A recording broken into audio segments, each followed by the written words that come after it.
Hello everyone, welcome back to निया। निया मतलब न्यूज़ एंड एडिटोरियल एनालिसिस, जहाँ पे हम इंपॉर्टेंट न्यूज़ और एडिटोरियल को एनालाइज करेंगे। And we begin with our vocabulary. Vocabulary हमारे एडिटोरियल को डिकोड करने में और अच्छी तरीके से समझने में बहुत हेल्प करता है। Apart from contributing to the exams, हमारे एग्जाम्स में डायरेक्टली वोकैब के क्वेश्चन आते हैं, तो डेफिनेटली वहाँ के लिए तो डायरेक्ट कॉन्ट्रीब्यूशन है। आइए चलिए शुरू करते हैं आज का session. So the first word is ostensibly. The first word is ostensibly. Ostensibly का मतलब क्या होता है? Appearing or claiming to be one thing. मतलब जो दिखाई दे रहा है। Ostensibly का मतलब जो आपको दिखाई दे रहा है, ठीक है? बाय लुक्स हम कहते हैं ना कि बाय लुक्स जो चीज़ दिख रही है, ठीक है? सो अपियरिंग और claiming to be one thing when it is really something else. मतलब जो दिख रहा है, दिख कुछ और रहा है और है कुछ और। तो जो दिखाई दे रहा है उसकी बात अगर हम करेंगे तो हम कहेंगे ऑस्टेंसिबली, ठीक है? हम कहते हैं ना हाथी के दांत खाने के कुछ और दिखाने के कुछ और। तो अगर दिखाने, हाथी के दिखाने वाले दांत की बात अगर हम करेंगे तो हम उसे कहेंगे ऑस्टेंसिबली, ठीक है? नाउ अपेरेंटली, सीमिंगली, सपोजिडली, मतलब जो चीज़ दिख रही है उसकी बात अगर हम करें तो, ठीक है? मान लो फॉर एग्जाम्पल कोई बच्चा बहुत खुश है, तो अपेरेंटली आपको ऐसा लग रहा है कि हो सकता है कि उसका सिलेक्शन हो गया है, ठीक है, जो दिखाई दे रहा है। लेकिन ऐसा भी हो सकता है कि उसका सिलेक्शन नहीं हुआ है लेकिन उसके भाई या बहन का सिलेक्शन हुआ इसलिए वो खुश है, ठीक है। लेकिन आप उसकी खुशी देख के आप इमेजिन कर लेते हो अच्छा ठीक है उसका हो सकता है सिलेक्शन हो गया। जो दिखाई दे उसकी बेसिस पे अगर हम बात करेंगे तो हम कहते हैं ostensibly. I hope you have got the point, right? Now synonyms हमने देख लिए। एंटोनिम्स है हिडन, इम्पॉसिबल, एक्चुअल, ठीक है। सेंटेंस देखते हैं। Ostensibly she had achieved all her primary objectives. Ostensibly मतलब उसको देख के ऐसा लग रहा था कि उसके जो भी मुख्य उद्देश्य थे, जो प्राइमरी ऑब्जेक्टिव्स थे, वो सारे उसने अपने अचीव कर लिए। सो ऑस्टेंसिबली देख के ऐसा लग रहा था, पता नहीं सच में अचीव किया है या नहीं, लेकिन देख के तो ऐसा ही लग रहा था, ठीक है। चलिए द नेक्स्ट वन, जीनोफोबिक। ये वर्ड जीनोफोबिया कई बार आप लोगों के एग्जाम्स में भी आ चुका है, वन डे कॉम्पिटिटिव एग्जाम्स में कई बार आ चुका है। जीनोफोबिक का मतलब क्या होता है? जीनो मतलब फॉरेनर्स, फोबिक मतलब डर, फियर और हेट्रेड ऑफ स्ट्रेंजर्स और फॉरेनर्स। अनजान लोगों से या विदेशी लोगों से अगर कोई डर हो या नफरत हो तो हम उसको कहते हैं जीनोफोबिक, ठीक है। सो सिनोनिम्स क्या होंगे? नेटिविस्ट। नेटिविस्ट मतलब जो मूल निवासी है उनके बारे में ज़्यादा सोचना या उनके प्रति ज़्यादा झुकाव होना। सो नेटिविस्ट। पेट्रियोटिक, ठीक है। Anti immigrant. इमिग्रेंट वो होते हैं जो बाहर से हमारे देश में आते हैं, तो वो इमिग्रेंट है। जाने वाले एमिग्रेंट होते हैं। इमी और एमी याद रखना, ये भी आपके एग्जाम्स में कई बार आ चुका है। शोविनिस्टिक, ठीक है ना। एंटोनिम क्या होगा? इंटरनेशनलिज्म। सीधी बात है, अगर सभी देशों के लोगों से आपको प्यार है, अगर उनके प्रति मतलब आपको कोई डर या नफरत नहीं है, तो आपकी विचारधारा कैसी है? इंटरनेशनलिज्म वाली है, ठीक है। सेंटेंस देखते हैं। There have been outbursts of xenophobic violence. There have been outbursts of xenophobic violence, यानी कि outburst मतलब अचानक से कई जगह वायलेंस हुआ है। और वो कैसा वायलेंस है? xenophobic वायलेंस मतलब इन वायलेंस में, इन हिंसाओं में टारगेट किया गया है स्ट्रेंजर्स को या फिर फॉरेनर्स को, ठीक है। चलिए the next one is permeate. Permeate, ATE ending word. ज्यादातर, मैक्सिमम, ओके। व्हेन आई से ज्यादातर, understand that it is not always, it is just sometimes. So permeate, ATE ending word क्या होता है? वर्ब होता है। परमिएट, टू स्प्रेड और diffuse through, ठीक है। किसी चीज से होते हुए अगर कोई चीज निकल रही है और फैल रही है तो हम उसको कहते हैं परमिएट, ठीक है। इनफिल्ट्रेट आप ऐसे ही समझ सकते हैं कि जैसे मान लो इंडिया का बॉर्डर है, ठीक है। इंडिया के बॉर्डर से अगर टेररिस्ट आते हैं, आतंकवादी आते हैं, तो वो आके क्या करते हैं? इंडिया के बॉर्डर से कैसे तो एंट्री लेते हैं छुप छुप के और फिर पूरे देश में फैल जाते हैं, ठीक है। तो वो क्या करते हैं? परमिएट कर जाते हैं हमारे देश में, ठीक है। सो इनफिल्ट्रेट, फिल, पास थ्रू, परवेड, ये सब आपके सिनोनिम्स हो गए। एंटोनिम क्या होगा? ब्रीथ, ट्रेस, सजेशन, ठीक है। ब्रीथ, ट्रेस या सजेशन मतलब कोई चीज अगर फैल रही है तो वो आपका सिनोनिम है, ठीक है। अगर फैल नहीं रहा है, थोड़ा बहुत है कोई चीज, ठीक है, सो ब्रीथ और नो ई होगा तब हम इसको ब्रीथ बोलेंगे, ये ब्रेथ है, ठीक है। ब्रेथ, ट्रेस या फिर सजेशन। सेंटेंस देखते हैं, the smell of baking bread permeated the kitchen. ठीक है, अब देखो जब ब्रेड बन रहा होता है या केक बन रहा होता है, या आपको पता है कि पिज्ज़ा खाने तो आप ज़रूर गए होंगे, है ना। सो जब भी आप किसी आउटलेट पे डोमिनोज के या पिज़्ज़ा हट के पिज़्ज़ा खाने जाते हो, तो वहाँ पे वो पिज़्ज़ा के ब्रेड का पूरा स्मेल फैला हुआ होता है, राइट, परमिएट हुआ होता है। तो the smell of baking bread permeated the kitchen, मतलब पूरे किचन में फैला हुआ था ब्रेड का बेक होने का जो खुशबू होता है। ठीक है, now सेग a transition from one topic और सेक्शन टू द नेक्स्ट, उसको हम कहते हैं सेग। ट्रांजिशन, फ्लो या फिर प्रोग्रेशन, क्योंकि आप आगे की ओर बढ़ रहे हो, एक टॉपिक से दूसरी टॉपिक की ओर बढ़ रहे हो, है ना। एंटोनिम्स क्या होगा, डिस्कनेक्ट हो जाना या डिसरप्ट हो जाना। ठीक है, सेंटेंस देखते हैं, his speech segued smoothly into the next topic, मतलब वो जब बात कर रहा था तो एक टॉपिक से दूसरे टॉपिक बहुत स्मूथली ट्रांजिशन किया, मूव किया, है ना, फ्लो किया। So his speech segued smoothly into the next topic. Now persecution, persecution ION ending words हमेशा याद रखना, SION हो, TION हो। ठीक है, ये होते हैं आपके नाउन्स। ऑलराइट, क्या होते हैं ये, नाउन्स। परसिक्यूशन का मतलब क्या होता है, जैसे हिटलर ने जूस को परसिक्यूट किया था, बुरा बर्ताव करना, क्रूअल और अनफेयर ट्रीटमेंट करना। ठीक है, क्रूअल और unfair treatment of a person और group, that is called persecution. ठीक है, नाउ सिनोनिम्स देखते हैं, annoyance, exasperation and aggravation. Antonym क्या होगा, कंफर्ट या फिर कॉन्सोलेशन, कंफर्ट या फिर कॉन्सोलेशन। सेंटेंस देखते हैं, they left the country out of fear of persecution, यानी कि उन्होंने देश छोड़ दिया इस डर से कि यहाँ पे हो सकता है कि हमारे साथ में बुरा या फिर क्रूर बर्ताव हो सकता है या अनफेयर ट्रीटमेंट हो सकता है। ठीक है ना, गोडिंग, गोड करना मतलब क्या होता है, किसी को भड़काते रहना। ठीक है, और एकदम से भड़काऊ भाषण देके एकदम से भड़का देना नहीं, थोड़ा थोड़ा बोल बोल के जैसे आप भड़काते रहो किसी को, देखा देखा वो तुम्हारे साथ में ऐसा कर रहा है, तुम तो उसको उसके बारे में बुरा नहीं सोचते हो, लेकिन वो तुम्हारा अच्छा दोस्त नहीं है, है ना। मतलब ऑब्वियसली कई बार सच होता है, सही होता है, बट जब सही ना हो और हम भड़का रहे हैं किसी को ना, तो उसको कहते हैं गोडिंग। ठीक है, इंसाइट और अर्ज समवन टू डू समथिंग, नहीं नहीं तुम्हें उसके खिलाफ आवाज उठाना चाहिए, है ना। तो कुछ करने के लिए अगर आप किसी को, देखो एक होता है मोटिवेट करना, जैसे अगर हम टीचर्स हम आपको मोटिवेट करते हैं कि बच्चों मेहनत करो, पढ़ाई करो। ठीक है, so that's in the positive way. जब पॉजिटिव एक्शन के लिए आपको धीरे धीरे इनकरेज किया जाता है, पुश किया जाता है, तो वही पॉजिटिव बन जाता है और एनकरेजमेंट बन जाता है, वो मोटिवेशन बन जाता है। लेकिन वहीं पे आपके दोस्त जैसे बोल रहे हैं कि अरे चल चल कोई बात नहीं है, आज ठीक है, आज की पढ़ाई कल कर लेना, चल चल ठीक है। सो वो क्या हो गया, आपका इंसाइट करना, भड़काना, कुछ गलत करने के लिए अगर कर रहे हैं, आपको मोटिवेशन दिया जा रहा है, तो वो पॉजिटिव नहीं नेगेटिव हो जाता है, और उसको गोडिंग कहेंगे। इंसाइट और urging someone to do something. ठीक है, सिनोनिम देखो, एग्जॉट, स्पर या कोक्स। ठीक है, एग्जॉट, स्पर या कोक्स। एंटोनिम्स आपके क्या होंगे, डिस्करेज करना या डिटर करना। डिस्करेज करना मतलब कोई काम करने से रोकना, डराना, डिटर का मतलब होता है डराना, डिस्करेज करना मतलब निरुत्साहित करना।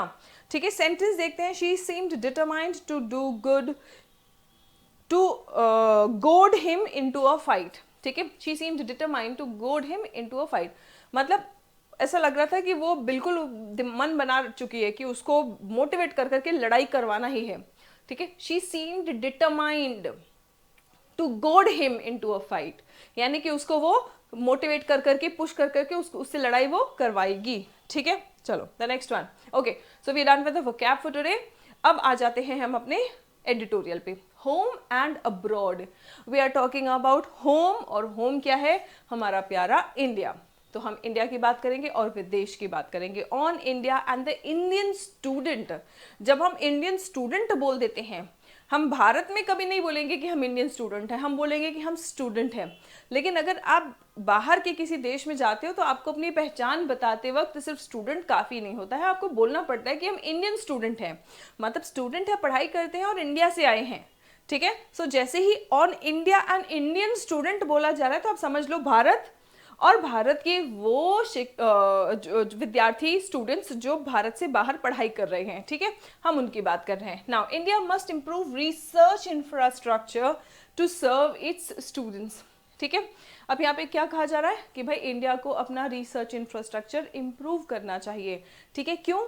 ताकि भारत में जो बच्चे हैं पढ़ने के लिए रिसर्च इंफ्रास्ट्रक्चर के कमी के वजह से या बेहतर इंफ्रास्ट्रक्चर पाने के लिए जो बाहर जाते हैं तो उनको बाहर ना जाना पड़े, बेसिकली ये इनका कहने का मकसद है। Must improve research infrastructure to serve its students. क्यों ऐसा कहा जा रहा है? आपको पता ही है हाल ही के इंसिडेंट्स में जहाँ पे स्टूडेंट्स के साथ में बुरा बर्ताव भी होता है ना, जीनोफोबिक ट्रीटमेंट उनके साथ में होता है, क्योंकि बाहर जाएंगे तब तो वो फॉरेनर्स है वहाँ पे, है ना, तो वहाँ पे उनके साथ में अनफेयर ट्रीटमेंट हो रहा है।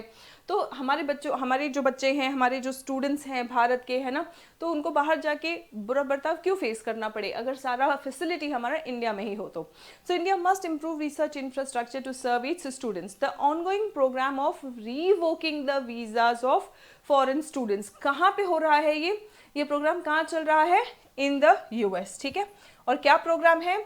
जितने भी बच्चों के वीजाज हैं उसको रिवोक किया जा रहा है, मतलब खारिज किया जा रहा है, ठीक है, ostensibly for opposing the country's foreign policy, ठीक है, is a direct outcome of xenophobic tendency in the Trump administration. तो क्या कहा जा रहा है कि ट्रम्प एडमिनिस्ट्रेशन में कैसी टेंडेंसी है? जीनोफोबिक टेंडेंसी का मतलब फॉरेनर्स को ये प्रमोट नहीं करते हैं, है ना, फॉरेनर्स के हित में बहुत ज़्यादा काम नहीं करते हैं, फॉरेनर्स के लिए इनके मन में डर या नफरत है ना, तो वो जो इनका मन का भाव है, जीनोफोबिक टेंडेंसी है ट्रम्प एडमिनिस्ट्रेशन में, वो किस रूप में दिख रहा है? ऑस्टेंसिबली, मतलब जो दिखाई दे रहा है, किस रूप में दिखाई दे रहा है? कि स्टूडेंट्स के वीज़ा को रिवोक किया जा रहा है ना। The danger is that Make America Great Again movement that propelled Donald Trump into presidency may soon permeate deep into campus life too, है ना। तो मतलब ये क्या कह रहे हैं कि जो Make America Great Again, इसी मुद्दे पर ट्रम्प प्रेसिडेंसी में आए हैं, है ना, और इस मुद्दे पर अगर लोगों ने उनको पावर दिया है तो ये मुद्दा या ये विचारधारा स्कूल या कॉलेज के कैंपसेस में भी ज़रूर आएगा। और जब ये आएगा तो क्या होगा? वहाँ के इंडियन स्टूडेंट्स के साथ में बुरा बर्ताव होगा, अनफेयर ट्रीटमेंट होगा, बुलिंग होगा, क्रूअल ट्रीटमेंट होगा, खतरा होगा बच्चों के फिजिकल और मेंटल हेल्थ को, है ना। तो देखिए एक बार इसको समझिए। द डेंजर इज दैट, खतरा क्या है? Make America great again movement, ये जो मूवमेंट था जिसने प्रोपेल किया मतलब डोनाल्ड ट्रंप को पावर में लाया, ठीक है, propelled Donald Trump to presidency में सून परमिएट मतलब फैलेगा, और कितना गहराई तक फैलेगा? Permeate deep into the campus life too. In any case, the number of Indian students enrolling in US universities has been on a downward trend since last year. मतलब वैसे भी कह रहे हैं कि जितने इंडियन स्टूडेंट्स यूएस यूनिवर्सिटीज़ में enrol करते थे उनका नंबर तो पिछले साल से ही धीरे धीरे कम हो रहा है, अब तो और ज़्यादा कम हो सकता है। Even before the drum beats of hostility started, है ना, ड्रम बीट्स मतलब नगाड़े बजना, तो हॉस्टिलिटी मतलब नफरत के नगाड़े बजे उसके पहले से ही इंडियन स्टूडेंट्स की मात्रा यूएस यूनिवर्सिटीज़ में एनरोल होने की मात्रा जो है वो कम हो रही थी, और अब तो फाइनली जब ऐलान हो गया है कि नहीं ऐसा होने वाला है तो फिर डेफिनेटली नंबर और कम होने वाला है, ठीक है। Now, Indian students are already finding other countries such as Germany attractive for lower costs and greater flexibility to self-fund their education through work, है ना। तो यूएस में महंगा भी बहुत ज़्यादा है, प्लस वहाँ पे सेल्फ फंड करना मतलब खुद ही कमा के अपने एजुकेशन को स्पॉन्सर करना, है ना, अपने खर्चे निकालने का जो अपॉर्चुनिटी है वो यूएस में मुश्किल होता जा रहा था दिन पर दिन। और अदर ऑप्शंस यानी कि जैसे जर्मनी, वहाँ पे उनको आसान लग रहा है, पॉलिसीज़ आसान है, फ्लेक्सिबिलिटी है, और वो कुछ काम करके अपने पढ़ाई के खर्चे भी आसानी से निकाल पा रहे हैं, तो ऑलरेडी इंडियन स्टूडेंट्स ने मूव करना शुरू कर दिया है, ठीक है। Enrolment figures for September this year will demonstrate how attractive the US still is for Indian students despite the looming cancellation of the optional practical training program that offered a SEAG, यानी transition देता था। क्या देता था? अ सी for, ठीक है, कौन सा क्या ट्रांजिशन देता था? ऑप्शनल प्रैक्टिकल ट्रेनिंग प्रोग्राम, ठीक है, ऑप्शनल प्रैक्टिकल ट्रेनिंग प्रोग्राम। ये इंडियन स्टूडेंट्स को फॉरेन यूनिवर्सिटीज़ में सेटल होने के लिए, यानी कि उनका इंडियन एजुकेशन सिस्टम से फॉरेन एजुकेशन सिस्टम में उनका ट्रांजिशन स्मूथ हो पाए, है ना, वो ये प्रोग्राम था, ठीक है। Students to working in the US, और यूएस में भी काम करने में उनको आसानी हो, ठीक है। तो इन सब चीज़ों के लिए ऑप्शनल प्रैक्टिकल ट्रेनिंग प्रोग्राम था, राइट। अब ये प्रोग्राम जो है इसका कैंसिलेशन हो सकता है despite the looming cancellation. Looming cancellation मतलब इसका कैंसिलेशन होने का खतरा मंडरा रहा है, ठीक है। तो इस प्रोग्राम के कैंसिलेशन होने का खतरा मंडरा रहा है, इसके बावजूद यूएस इंडिया के स्टूडेंट्स के लिए कितना अट्रैक्टिव है ये अभी सितंबर के एनरोलमेंट फिगर्स से पता चल जाएगा। अगर नंबर अच्छा रहा, मतलब ये कैंसिल होने के बाद भी इंडियन स्टूडेंट्स प्रेफर कर रहे हैं कि कोई बात नहीं, कैंसिल हो रहा है तो हो रहा है, लेकिन हम यूएस जाएंगे, ठीक है, तो वो उनका प्रेफरेंस जो है वो पता चल जाएगा। Now all this together with the defunding of research and arm twisting of universities in a country known to value academic freedom has indeed lowered, if not upended, the regard that people outside had for the US, ठीक है। इसका कहने का मतलब क्या है? All this मतलब अभी तक हमने जो कुछ भी बात किया, जो जीनोफोबिक टेंडेंसी है कैंपसेस में जा सकता है, ठीक है, फिर इस प्रोग्राम का जो कैंसिलेशन हो सकता है, इन सब के बावजूद ऑल दिस टुगेदर विथ, इसके साथ साथ और क्या हो रहा है? डीफंडिंग ऑफ रिसर्च, मतलब रिसर्च को पहले जो फंड किया जाता था अब वो फंड नहीं किया जाएगा, है ना। Arm twisting of universities, arm twisting मतलब जो खिंचातानी किया जाता है ना, एक दूसरे को गिराने की कोशिश या एक दूसरे को कमज़ोर करने की कोशिश, या जो टांग खिंचाई, बेसिकली मजाक वाली टांग खिंचाई नहीं, वो जो मेंढक एक दूसरे की टांग खींच के, है ना, तो वो वाला arm twisting. And arm twisting of universities, ठीक है, यूनिवर्सिटीज़ का आपस में आर्म ट्विस्टिंग हो रहा है। कौन से देश में? In a country known to value academic freedom. US वो देश है जो जाना जाता था एकेडमिक फ्रीडम के लिए। In a country known to value academic freedom has indeed lowered, है ना, मतलब खत्म भले नहीं किया लेकिन लोअर किया है, कम किया है ना। क्या कम किया? Regard that people outside had for the US, US के लिए, जो यूएस से बाहर से जनता आती थी, जो यूएस के लिए जो उनका सम्मान रहता था, वो डेफिनेटली थोड़ा कम हुआ है, ठीक है।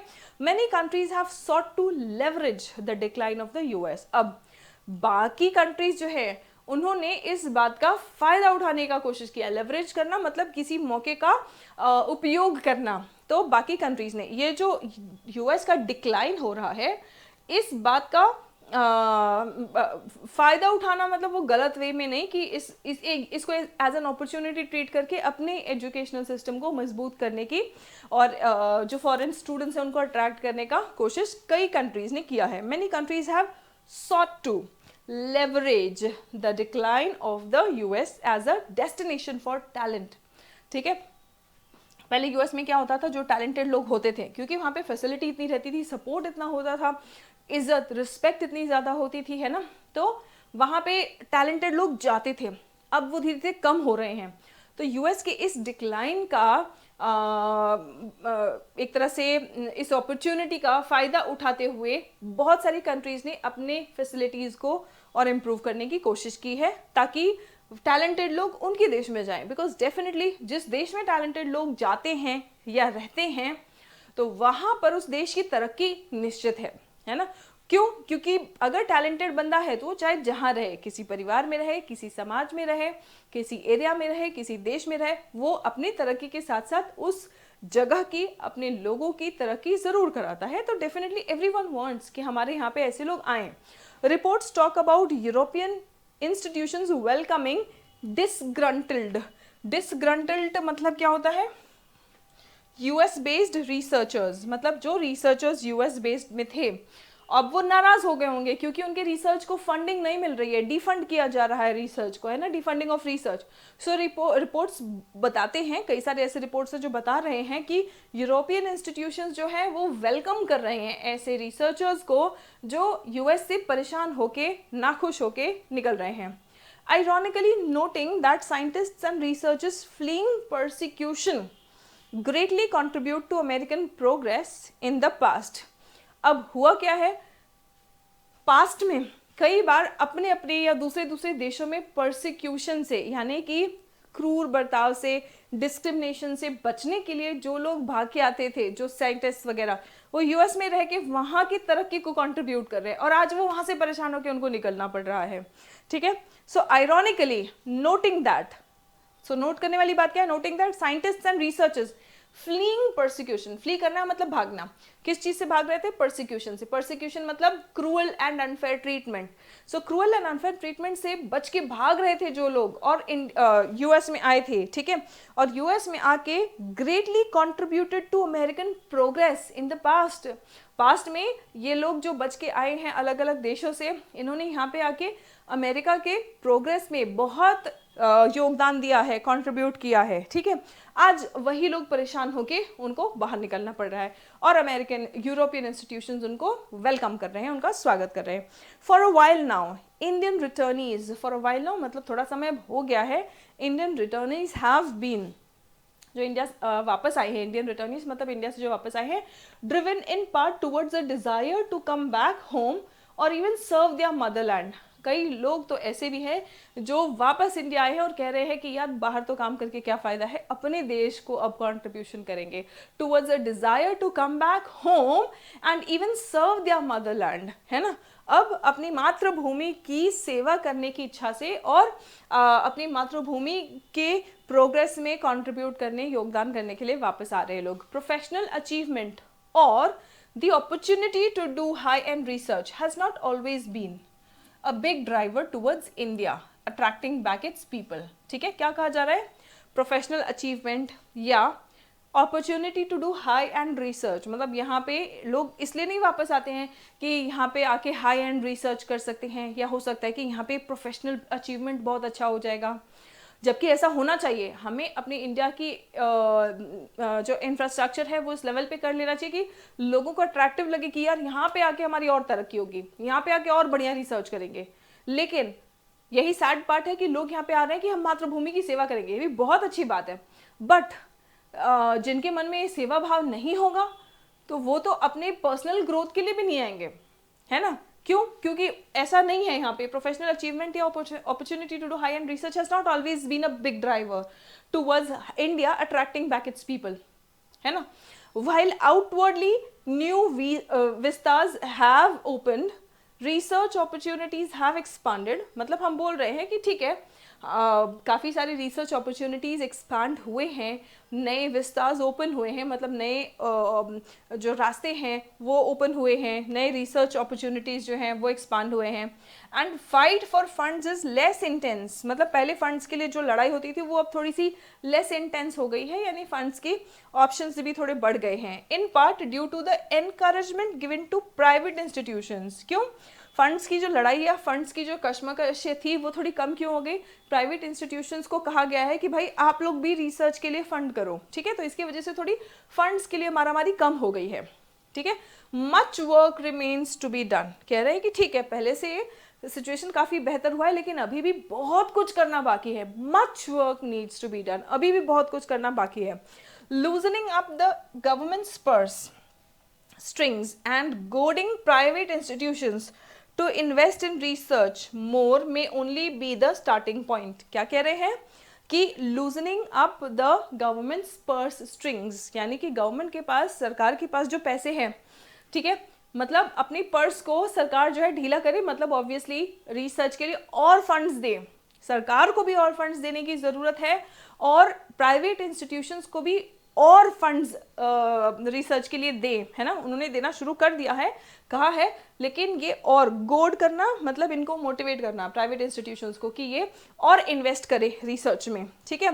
तो वो इनको और मोटिवेट करना बहुत ज़रूरी है, और अगर ये होता है तो ये तो बस शुरुआत है, right. Now what often puts of returnees is the daily struggle in India, मतलब अक्सर जो लोग वापस आते हैं वो जिस बात से पुट ऑफ हो जाते हैं, पुट ऑफ हो जाना मतलब मूड ऑफ हो जाना, किस बात से, जो रोज रोज की डेली स्ट्रगल है इंडिया में, ठीक है। The struggle not only कैरेक्टराइजेज everyday social life but also the work place. मतलब सोशल लाइफ में भी डेली का स्ट्रगल है, वर्क प्लेस में भी डेली का स्ट्रगल है ना। तो इन सब चीज़ों से अक्सर लोग डीमोटिवेट हो जाते हैं, उनका मूड ऑफ हो जाता है। कोलैबोरेशन बिटवीन इंस्टीट्यूशंस और even across departments is a tough sell, है ना। यहाँ पे अगर दो इंस्टीट्यूशंस में या दो से ज़्यादा इंस्टीट्यूशंस में कोलैबोरेशन करना है वो भी बहुत मुश्किल होता है ना। या फिर इवन अक्रॉस गवर्नमेंट डिपार्टमेंट्स, अगर डिपार्टमेंट्स में भी आपस में कोई कोलैबोरेशन करना, मिलके काम करना है, तो यहाँ बहुत मुश्किल हो जाता है। द सफोकेटिंग सोशल नॉर्म्स, ठीक है, यहाँ के जो सामाजिक नॉर्म्स हैं, जो रीतियाँ हैं, वो बड़ी सफोकेटिंग है। सफोकेटिंग मतलब दम घुटाने वाली, है ना। And hierarchies are a downer, ठीक है। हायरार्की का मतलब क्या है, जो हाई लो का, सुपीरियर, जूनियर, सीनियर, जूनियर, ये सब जो हायरार्की है, ये नहीं कि काम फटाफट हो जाए या जल्दी से जल्दी हो, है ना। पहले यहाँ जाओ, जैसे फॉर एग्जांपल सरकारी एक छोटा सा भी काम करना है, आपको पता है, पहले इधर जाओ, फिर इधर से पर्ची कटाओ, फिर इधर जाओ, है ना। सो ये सब चीज़ें क्या है, बिकॉज वहाँ पे उनको फेस नहीं करना पड़ता, तो यहाँ के वो डीमोटिवेट हो जाते हैं। इनके लिए ये एक डाउनर है, मतलब मूड ऑफ करने वाली चीज़ है। Lastly, the academic freedom that Indians are used to enjoying elsewhere. अब जो एकेडमिक फ्रीडम इंडियंस को बाहर मिलती है, उसको उस फ्रीडम की इनको आदत हो गई है, ठीक है, वो यहाँ पे आने के बाद जब नहीं मिलती है तो फिर इनका मूड ऑफ हो जाता है। Lastly, academic freedom that Indians are used to enjoying elsewhere will need to be recreated. मतलब यहाँ पे भी वो एकेडमिक फ्रीडम क्रिएट करना पड़ेगा, ताकि यहाँ पे उनको एकेडमिकली और परफॉर्म करके भारत के तरक्की में वो कंट्रीब्यूट करने के लिए उनको भी मोटिवेशन मिले। That would require a complete overhaul, ठीक है। और अगर ये सब चीज़ अचीव करना है तो क्या करना पड़ेगा, कंप्लीट ओवरहॉल। ओवरहॉल मतलब चेंज करना, कंप्लीट ओवरहॉल मतलब पूरी तरीके से सिस्टम को एक अच्छी तरीके से ओवरहॉल करना है और चेंज करना है in the Indian governments attitude. किसमें, इंडियन गवर्नमेंट का जो एटीट्यूड है, किस चीज़ के लिए, लिबरल वैल्यूज़, है ना। वैल्यूज़ बहुत ज़्यादा स्ट्रिक्ट नहीं हो, ऑर्थोडॉक्स नहीं हो, वैल्यूज़ लिबरल हो। एंड टुवर्ड्स फॉरेनर्स, ना सिर्फ इंडियंस के लिए, फॉरेनर्स के लिए भी। अगर हम कोई इंफ्रास्ट्रक्चर या कोई फैसिलिटी या कोई सिस्टम बना रहे हैं और इंडियंस और फॉरेनर्स दोनों के लिए करेंगे, तो बाहर के लोग यहाँ पे आना शुरू कर देंगे, ठीक है। हमारे इंडियंस जो हैं वो तो डेफिनेटली पढ़ेंगे और रिसर्च करेंगे और भारत की तरक्की में कंट्रीब्यूट करेंगे। फॉरेनर्स भी आके वो कंट्रीब्यूशन करना शुरू कर देंगे, ठीक है। And towards foreigners which often borders on the Trumpian, right.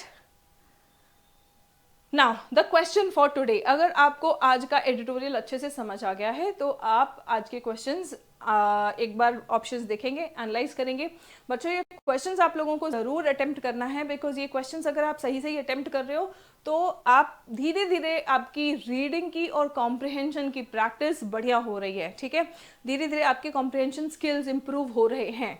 According to the editorial, which of the following is not mentioned as a reason why Indian students are reconsidering the US as a study destination, ठीक है। क्या कहा जा रहा है कि नीचे जो ऑप्शंस दिए गए हैं इनमें से कौन सा रीजन मेंशन्ड नहीं है, ठीक है। किस चीज का रीजन, कि स्टूडेंट्स रिकंसिडर कर रहे हैं यूएस को एज अ स्टडी डेस्टिनेशन, ठीक है। चलिए, आप इसका आंसर मुझे कमेंट सेक्शन में देंगे और इसका आंसर कमेंट सेक्शन में पिन कर दिया जाएगा। Now the second question is what is suggested in the editorial, ठीक है। एडिटोरियल में क्या सजेस्ट किया गया है as a necessary step for India to attract and retain high quality researchers. India में हाई क्वालिटी रिसर्चर्स आए भी और रुके भी, इसके लिए क्या नेसेसरी स्टेप बताया गया है एडिटोरियल में, right students. So that's it for today, see you in the next session. तब तक अपना ख्याल रखें, स्वस्थ रहें, मस्त रहें, पढ़ते रहें और आगे बढ़ते रहें। जय हिंद एवरीवन।